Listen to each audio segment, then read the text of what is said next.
Welcome back to the Webby O'Neill channel, and it's match day, Arsenal versus Manchester United. There's lots to discuss in today's video, Reds, so please get involved, have your say, and we'll try and discuss some of your comments throughout today's video. Now, father and son bond, you was texting me at 6 o'clock this morning. I'm thinking, what is this guy on this morning, up at 6 o'clock, getting text message after text message? So I know someone's giddy, or you've got a lot to get off your chest already. Well, I'm worried about tonight's game. I'm excited about tonight's game. But what it is, I want to make it clear. There is no ifs or buts about tonight's game. This is going to be tough. This is Arsenal we're playing. Should have won the league in the last 2 years, but bottled it. And they need to win the league this year, or their fans will go in meltdown. The club will go in meltdown. So tonight, the pressure is on Arsenal. It is immense, the pressure, for them to get 3 points. Yeah, Steve, in the chat, there's plenty of you getting involved already with your own opinions. Steve says, I'd actually take a draw off Arsenal, to be fair. A lot also depends on other results tonight, but I think a draw or a loss for Arsenal would really damage them and actually work in everyone else's favour. He's looking at it from a different point of view. Would you take a draw right now? I will take a draw right now. And he's right. We've got it all to do tonight. Give me a point right now, and I am over the moon. It will feel like a win. The pressure's there. Like he says, I've been texting him, wanting to talk. The pressure's there. And tonight, what you're going to see is Amorim. What he wants is control. He knows he's not going to get full control, and he's looking at the performance. The result-wise, a draw, that is the best I can think of right now, and I'd be over the moon with it. Actually thought I was going to get an extra hour in bed this morning, not taking the kids to school, so I could get up at like 7 o'clock, but 6 o'clock, that phone's beep, beep, beep, beep, all the way through. But Amorim, he did discuss in his second part of his press conference, and he did say, as you can see on screen there, I would like to say things differently, but I have to say, the storm will come, and we're going to have difficult moments, plus be found out in some of the games. And it's some things that we have discussed and other people out there on the channel, that this isn't going to be a bed of roses from now until the end of the season. No, this is the honesty, and it's what we all like. He's talked about honesty, talking to the fans with honesty, and he's confirming there will be, as I put it, carnage and chaos going forward. He knows there's going to be bad results and that, so he's not making us all deluded as if, say, everything's rosy in the garden, because it clearly isn't. This is an experimental side. We've got injuries, we've got suspensions. He knows what's coming. He knows there's plenty of games. So he's just telling us how it is. He won't see this side, a settled side, certainly not tonight. It's going to change tonight like every other team is put out there. So he knows there's going to be problems. And as he puts it, the storm is coming. Well, carnage and chaos will come. Let me know who your back three is for tonight's game. We can all have our opinions on it. Will it end up being that a lot of rotation that's been going on since Amorim has walked through the door? But I'm really interested to see how his in-game management works in this. That's what I'm most excited to see, because there's going to be a lot of problems, I think, faced from the minute one until the final whistle tonight against Arsenal. And it'll be interesting to see as well how the players adapt and their motivation levels in wanting to get a result. Yeah, I think the motivation levels will be there. I think everyone's still on a high and that. But what you look at is the players tonight. He wants control, and he knows it's going to be tough. We haven't got a settled side. We know that. Who's going to come in for Martinez, who's suspended? I don't know. But whoever comes in is going to have it tough, because down that line, it's going to come Saka. And Saka is going to come right through that gap if it appears. And also you've got Odegaard working his little magic there as well. So tonight's tough. Replacing Martinez, I'm not too sure who it's going to be. And I'm not really too sure on the side he's going to pick, because nothing's been the same since he's come in. He did also say he's done an interview, as he's doing near enough every day, really. Yeah, every 18 hours. Yeah, there's loads of content there from Ruben Amorim, and he did say they've also got to enjoy tonight. And at the bottom of there, you can see the snippet where it says, our club always has the responsibility to win games and to try and win it. And we are going to win. No, and we are going to do that, sorry, at the Emirates. So he's still got that positivity there that we will go and get a result tonight. Yeah, listen, I'm positive that will go there and put on a good show. I'm a positive we're going to get 3 points. I'm only hopeful. Been hopeful in the past, as you all know, about getting results. But I know how tough this is, because I just know what Arsenal have to do. they're going to come out and they're going to go straight at it. They are an attacking side, and United just need to be patient. And I think Ruben Amorim knows that United are going to be patient, so he might tweak the side in the way he plays. Yeah, a lot of people getting involved and having their say on who the back three will be tonight. If Yoro would have played some minutes already, I wouldn't have minded having Mazraoui as the left centre-back with Yoro on the right-hand side with De Ligt, but I don't think he'll risk him, which we will get into shortly on Yoro and his comments from Ruben Amorim. But going up top further of the field, I think Bruno will start on the left-hand side, Rashford on the right, Højlund up top. It's all different ways of looking at it. You know, if you're looking at the game on the weekend against Everton, Bruno started on the left-hand side. Will we see that again? I think when he talks about control, he needs Bruno in the middle. That's how I look at it. I think that's where Bruno controls it once he's on the ball with his little passes and the odd ball over the top. And I think that's what he'll be looking at with Rashford on the left, to be honest with you. That's how I look at it, because he does well with the long ball, and Rashford is always there, and he seems to get on it when he's at Arsenal. So that's how I look at it. I think it's very difficult for anybody to pick this side tonight. Look, United fans understand it's very difficult tonight. Ruben Amorim understands, and we're all on board with Ruben Amorim. We know it's an experimental time at the moment, and I think that will continue right through till the end of the season. That's why he talks about the storm will come. But United fans, the good thing is we're all on board. And whatever the result is tonight, I don't think there'll be a meltdown from United fans. I think if we get a draw or we even get a win, I think it's the Arsenal fans and Arsenal Football Club what will go into meltdown. They will see another opportunity of winning the league going by the wayside, because they're always bottling it, as I see it. Yeah, always bottling it. Get it in capital letters in the chat. Marcus Stevenson says he thinks Fernandes on the left, Mount and Højlund up front. I think we do need to. I think he also will look at it as well of what impact it can make from the substitutes bench. So, you know, if you have got Garnacho and Mount on the subs bench, you know, their options then to come on in the second half and possibly affect the game in our favour. I look at it this way: the two players I want on the pitch definitely is Mason Mount. I thought he did excellent for someone who's been injured all the time, coming on for 60 minutes. I think he should be on there. I think his running, his intensity is there. And Ugarte. For me, Ugarte is the man what sits there and quietly goes about the job doing it. And I think he's going to be right in the middle there. If he's picked and he starts, he'll be the one picking out Odegaard and Declan Rice, who tries to run through. I think he just goes about his job nice and easy and slow, without too much fuss, to be honest. For me, them two, I want them in the side tonight.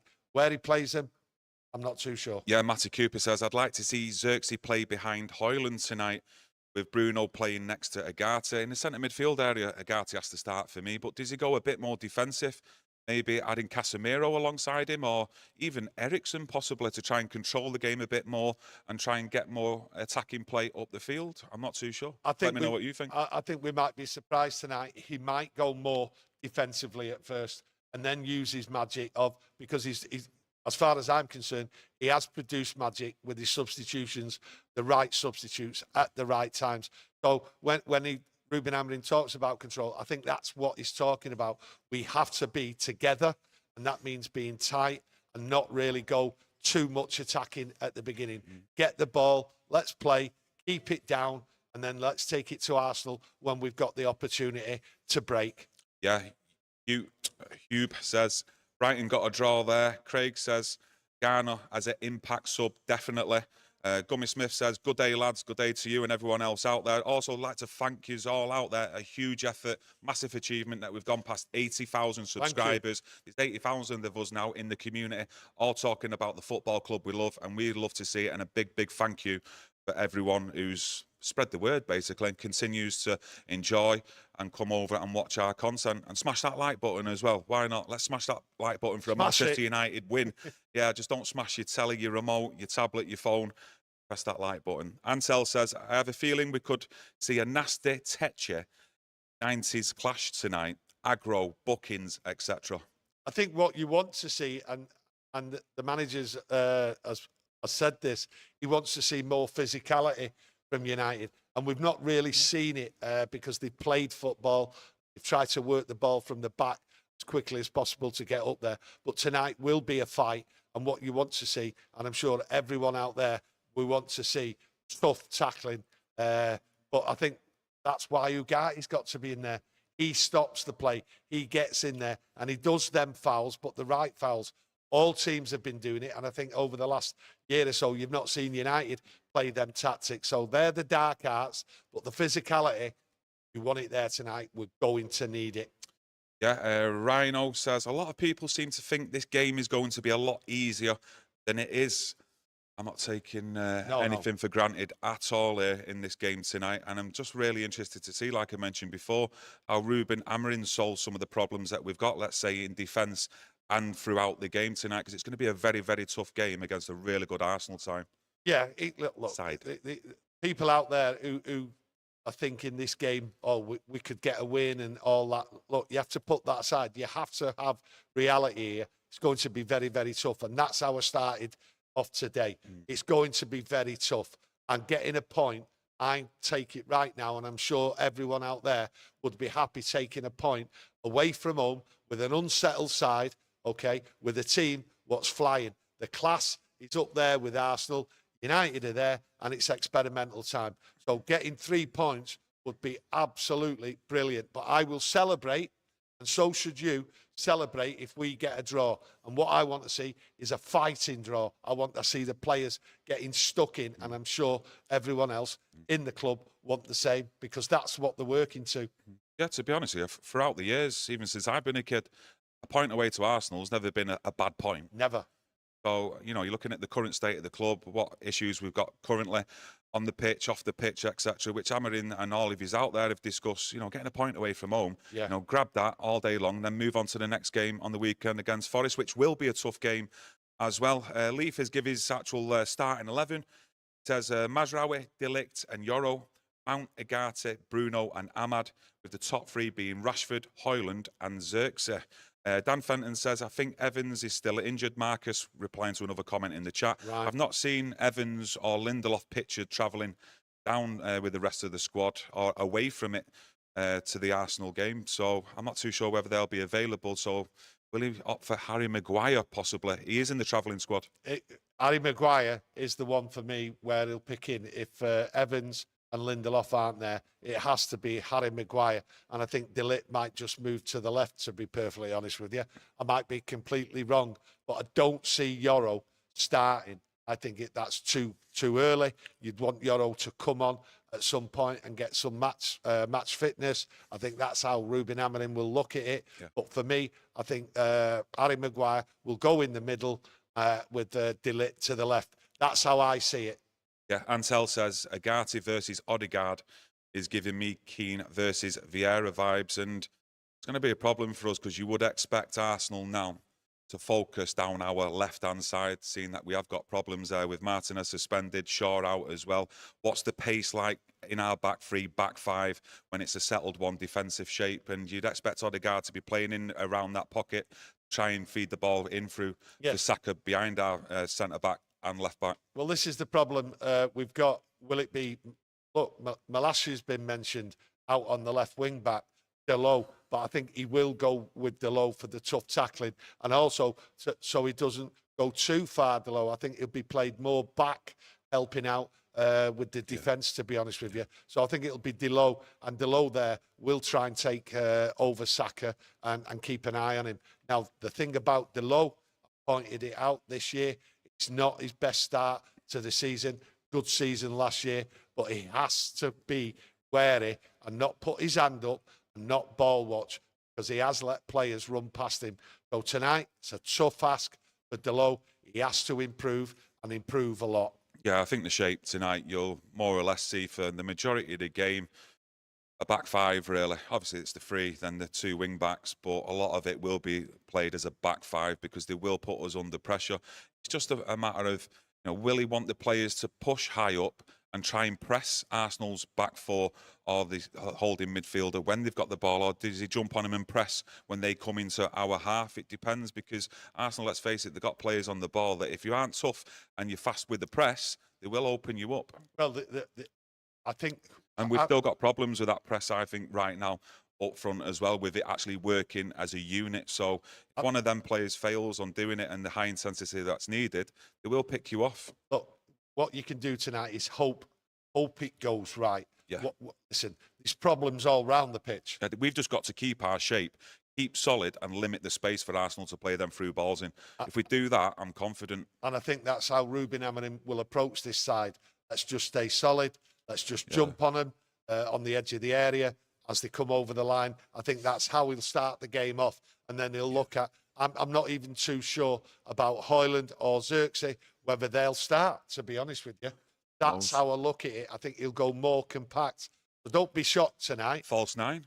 There may be a false nine. There may be a false nine tonight. Who knows? Like I say, we haven't got a settled side, and I don't think anybody in this country, round the world, has been able to pick starting 11 under Ruben Amorim at the moment. And tonight is a difficult pick, especially when my preference is having Mason Mount on there and Ugarte. That puts a lot of people out on the bench. One of the problems we've been discussing in the back three, Martinez suspended, Luke Shaw's injured again. Posted on his Instagram last night a bit of a heartfelt message. I think it was trying to pull on the heartstrings of most fans as well. But what's your opinion on that? I've no heartstrings for him. I've run out of heartstrings for him. My sympathy's gone a long time ago. Everyone knows he should never have gone to the Euros. He decided to go to the Euros. Wasn't worried about United, but I don't put all that blame on Luke Shaw. I put it on the club as well. Absolutely ridiculous decision. Keeps coming back. He keeps getting injured. He walks on a bit of grass, pulls his muscle, and he's out. And the same thing has happened again, and it will keep recurring. This is a situation now where Ruben Amorim knows he'll put him to the side. He won't be working with him, and he will concentrate. And Luke Shaw, going forward, will not be part of Ruben Amorim's thoughts in developing this side for the rest of the season. And that's the way it is. Ruben, as far as I'm concerned, Luke Shaw will be looked at, and he will be moved on as quickly as possible. Like I mentioned a few weeks ago about Shaw, you look at that injury he suffered over in Eindhoven when we played PSV. I was there, yeah. Not lots of players come back from an injury like that. You know, if you look at the injury he actually suffered, you know, you've seen the scar even in like recent months that he's still got on his leg, and the battle he would have faced to come back and even just play professional football, not alone playing Premier League football, but it's then the decision making that he's took from then in how he handles his body, what he's been doing on international duty, that has put the rest of his career on the line of playing at the top level still. Luke Shaw come back from that injury, and what's happened is he's played football. Manchester United give him a long contract. They were happy with him. They thought he'd be getting along. But what it is, it's all about the decisions off field, what Luke Shaw has made. And that does not settle with me. And the quicker he goes, not just him, there's other players there what have injury problems and also age-wise. But hey, Luke Shaw, he won't be part of this team going forward when hopefully we start winning things. It's a new era. Ruben Amorim's here. There are lots of young players what will be taking over. Yeah, don't get wrong, you can have your opinions about what he's done off the pitch and the decisions he's made and where we're currently at with Luke Shaw. But on his day, he is a top player. And it's just a shame that he's not been able to keep fit for a consistent amount of time. I mean, the stats out there are damning since he joined Manchester United and how many games he's played or averaged out over a season. And it's not good enough when we want a solid team, we want to build momentum and a winning team. And players who are injured constantly on the treatment table, they're not the players who you can take forward, no matter whether they're good or not on the day. No, he's on well, term. No matter whether they're listen, good. Long term, he's finished. And I started this with no ifs or buts. This is tough tonight. Well, look, life's tough. He's had his time here. He's had his career here. He's made his choices, some good, some bad. And it's time to move on from Luke Shaw, because for the next couple of months, these games will come in thick and fast. He will not be part of it. And when it comes to January, you have to look at January and say, right, now's the next big push. It's going to be very, very tough. And tonight, I can't wait for tonight, because beating Arsenal would be unbelievable, but getting a point would also be fantastic. So I'm looking forward to the game. I'm also looking forward to giving me after-match reaction. So I just can't wait. That's why I was marvelling you today. No, it's absolutely fine. No problem at all. I can't help it. It's no problem at all. Ansel JSV Super Chat, going back to Luke Shaw's statement, said ridiculous, self-indulgent statement. Yes. A few other people are sort of coming across on them lines as well, where I think there's a lot of Manchester United fans in today's chat who've just had enough of Luke Shaw now, of the amount of times he's constantly injured. I'm sure Luke Shaw himself doesn't want to be injured. Any professional footballer should want to keep fit and play, play every single game. But it's just not happening with him. And, you know, Manchester United, it's not a care home, it's a football club, and we need footballers on the pitch who are consistent. I think what it is, United fans now understand, and Ruben Amorim, with all the press conferences and interviews he's done, has made it clear of what he wants from his players and everything, okay? And Luke Shaw will not fit going forward. So United fans understand. Luke Shaw's made some bad personal choices. He's put other things before Manchester United, and life is life, okay? His body does not work proper anymore. It can't work proper anymore. So he's out. The good thing is everyone's on board with what's going on with Manchester United. Everything we've seen in the past, that's in the past. We're now moving forward. It's a new era. And tonight, hopefully, we will see a fighting performance, which will show you going forward, good times are coming. Tommy Smith, I actually like your comment there, alluding to Scooby-Doo, but I'm not going to read it out, but it did make me chuckle. Going back into the chat, Fallow says, Shaw's body isn't able for top-flight football anymore. Feel sorry for him. Fully fit, he is class. Has just reached an age now where he is in decline. It's just his body and how he's actually looked after it. And the proof's in the pudding. And you're looking back in the summer with the Euros, not played since February, you know, wanting to go over there, play for England, and it's not worked out for him to come back. From all reports back in August, he wasn't even coming back fit. Listen, coming back overweight, etc. And you know what?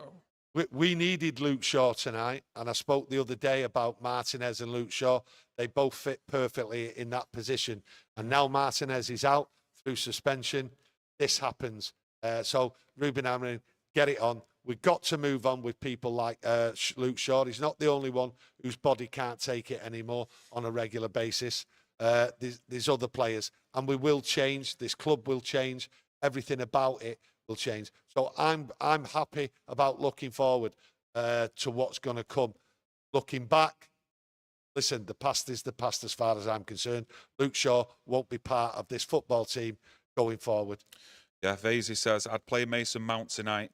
Need his energy when pressing. Totally agree. We need players who are mobile, got the legs to get up and down that pitch. That's why I think Agata is our main man tonight in that midfield. Adding Mason Mount in there, you know, I'll be happy with that. But he's also got to have people on the substitute bench as well who can make an impact later on in the game, because for me, Arsenal are a much fitter team right now than Manchester United. So will our legs go around that 60th, 70th minute with the amount of running they're going to have to do? So well, this is why this is why I think to myself, I'm unsure of Højlund and Xerxes starting. I think 70 minutes, they do the running, everyone will be getting stuck in there, and that's when the opportunities come, when other players on the other side start to slow down. Will they slow down? These keep going, Arsenal. I've watched them. They are a fluid side, always running, always passing, always looking for opportunities. Keep going. So bringing on Højlund with 20 minutes to go, possibly. Bringing on Xerxes, 20 minutes to go, is a possibility, and it might work. Tough night. Fight is the name of the game. Yeah, Leaf says Mount has had several good matches as a left midfielder. Can also do a good job as a left wing back. He can achieve the same influence as Ahmad. And we did discuss that off camera yesterday with Mason Mount, didn't I? Yeah. He could be played as a left wing back or even a right wing back. Well, this is the thing about the side and tactics and the style of play. Lots of players seem to be able to play in other positions, which Ruben Amorim's looking at, and it's all experimental. And we're all accepting it's experimental. So it's good going forward, knowing that players just aren't going to be, as we've seen it before, a left back or a right back. They're going to be playing in other positions or a central midfield player. We've seen Bruno. He's been experimented out on the left. Will it work? We'll soon see. Been talking about Luke Shaw with his injuries, discussing Mason Mount. Let's hope we don't have a similar situation with Mason Mount and we can get some consistency out of him, because if we do for large parts of this season, been near enough like a new signing, really, because we hardly seen him last season. No, but Mason Mount has to cement his place. If he keeps going down with injuries and that, then he is another player we will look at in the summer and say, right, is he here? Should we get rid of him? He's not long-term because of his injuries. So Mason Mount's got it all to do. He wants that position. He wants to cement a position. And quite rightly, he will fight, because I like Mason Mount. And just when I went on the other day about Ahmad's got a position there and he has to fight now. He's fought to get in the squad, get in the team, and he's got it all to do to stop other people trying to take his place. It'll be interesting to see if he'll start his strongest possible 11 tonight. We've also a tight turnaround as well when you're looking at the Forest game on Saturday, but I think he will try and start his strongest 11 tonight, Amorim, instead of rotating certain players. No, I don't think he'll be looking. You can't look at a game ahead. You're playing Arsenal. You're playing in the Emirates. It's Arsenal versus Man United. Yeah. He has to play what he thinks is the strongest side for this occasion. I think he actually had an eye on that with the Everton game, you know, with a couple of changes that he made, looking forward to this game because he wants to start his strongest 11. Yeah. It's just a pity that we've got the likes of Kobbie Mainoo, Martinez suspended, and obviously Luke Shaw unavailable. But we'll be back straight after the game. I'd just like to thank you all for joining us. Like I said earlier on in the video, much appreciated for us reaching 80,000 subscribers, 80,000 of us now in this community.